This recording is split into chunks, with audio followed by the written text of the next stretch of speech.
could you take a half step backwards? Because we're being told by a certain sector of society, i.e. probably those in power right now, in government right now, what the treaty is all about and what it should be looked like in the city, in the country. Could you just give us a bit of a, whether it's the elevator pitch or not, as to what the treaty was when it was signed and how we're trying to be, and I'll use the word conned, as to what the treaty is today and the disparity potentially between the two? Sure. Okay. And I have to say, it's not just you guys who don't know this. There's a whole lot of Maori as well as Pākehā who don't know this stuff. Okay, so when you're talking about the treaty, you have to take a step back 5 years to 1835, where you had a declaration issued. It's called He Whakaputanga. You'll hear, especially those of us in the north, we always talk about this because we are the guardians of it, especially from around Waitangi. And that was a declaration that was issued because of the way that people at Kororareka, that's Russell, were just running amok. And it was the advice of the British resident to issue effectively a constitutional document that said, this is where power lays, this is how you make the decisions. And what that document said was that the ultimate power and authority in this country lay with the rangatira of the hapu. And they would never, ever devolve power because they were the sole ones who had lawmaking powers. And we made laws under our own legal system, that's tikanga. So we would never devolve that power. Acknowledged that the British were there, did say that we needed a bit of help, but that was the constitutional basis of this country. Move on 5 years, that lot at Kororareka still weren't listening, still weren't doing what they're supposed to do. And so the rangatira by that stage are pretty fed up and they're going, come on, you English people, please keep control of your people. We don't want to have responsibility for them anymore. Please take it.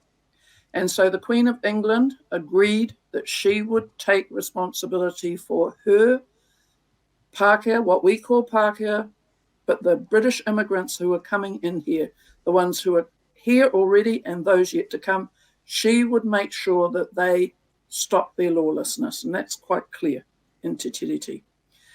So that is what Te Tiriti did. It confirmed He Whakaputanga, so it confirmed where power and authority lay in the country, so that didn't change. What did change was responsibility for lawless Pākehās, and that would go to the Queen of England. And she was given that, and it was called, the missionaries called it Kāwanatanga. Now, for 20 odd years, I've been struggling to get an accurate translation of Kāwanatanga. It often gets translated as governance because it's taken from the word kāwana. And kāwana is a transliteration of governor. But governance is not what the rangatira gave to the Queen of England. What they gave her was the right to keep control of her Pākehā citizens. That's right. What she was given. Hey, my latest attempt at it is the controlling mechanism that she needed, whatever. But it sure wasn't governance over the whole country. And it sure wasn't governance or any authority over Maori. Why would we need it? The country was ours. There were several 100,000 of us. Maybe a small percentage of Pākehās running amok at Russell, and you give everything to them or their boss? Yeah. It's just doesn't make any sense. So, and that's what Te Tiriti was about. Now, you do get that English thing that I will only ever refer to as a draft, because this was one that Hobson drafted up with his colleagues in there, and it was pretty clear that what they were wanting was not, first of all, it wasn't the instructions they were getting from England, from London, but they wanted to take over the country. Now, that would have been effectively a declaration of war.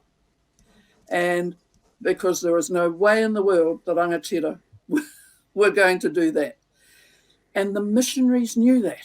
And And so the missionaries, when they were given that English language draft to translate, did not translate any cession of sovereignty, because that's what the English one says, was that the rangatira cede their sovereignty. Well, the missionaries left that out. And however, it wasn't quite as simple as that, because a lot of Pākehā who were there at the signing knew what Hobson and his mates wanted and kept demanding that the missionaries explain that, remembering the practical realities on the ground. This was Aotearoa at that stage. It was a Maori country. The language of communication was Maori. It wasn't English. And these rangatira didn't speak English at all. But you had the few Pākehās who were there going butcher's hooks at the missionaries because they would not tell Māori that really what these guys in their fancy clothes and what have you wanted to do was take over the country. Wouldn't tell them.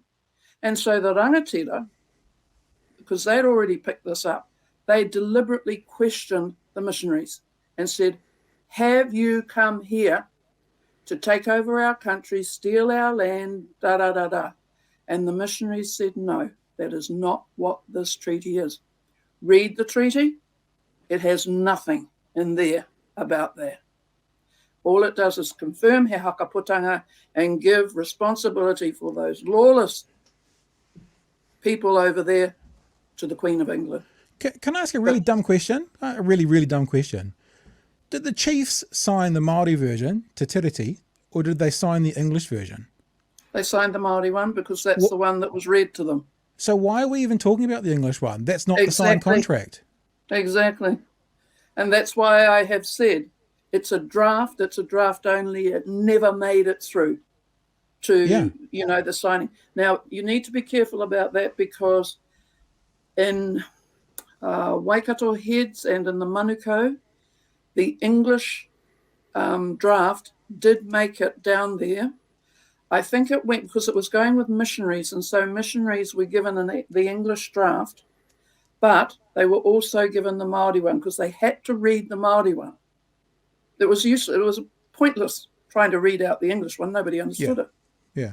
So they read out the Māori one, and then I don't know whether it's because they ran out of space on it, but the missionary there, his name was Monsell, he said to them, I have here the English of it, which you don't understand, but I can assure you it means exactly the same, so it's okay for you to sign it.